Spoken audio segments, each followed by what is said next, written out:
köp yıl burada biz vacılıkka geleterek 25 yıl murun şöyle 25 yıl murun hacılıkka gelgenimizde şu yerde Zamzam Kudey dep koyup biraz etegrek yerde asfaltlangan yerler bolatene oşo yerde avtobuslar kamazlar turат adamlar ушуга жакчына жем издек инса болсо жана башка нерсе болсо жок эле бирок бул жерде кийинчерээк чубак ажы рахматы мурдагы муфтийибиз досум ушул жерде Меккеде окуп анан ошол кишилер жашаган үй болот эле биз келген буюмдарыбызды билсилерибизди ушуга аманатын коет элек анан эс алгыбыз келсе келип үйүнө эс алып душка түшүп ушундай кылат элек жардам берет элек мына ушул үй ошо чубак ажы рахматы досубуз жашаган үй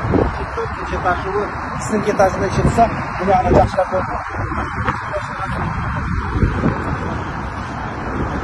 бул здание прокуратура болсо керек эле чубак ажыдан ушундай айтып калат эле ошол жерде анан бир аз эртегирээк мечит бар ошол жерде дайым намаз кылып киши барчу болчу биз Isken Ajı, Rahmatı dostumuz, jana başka sanatçılar, onu buna söyleyeceğim. Şu an adımızda, inşallah.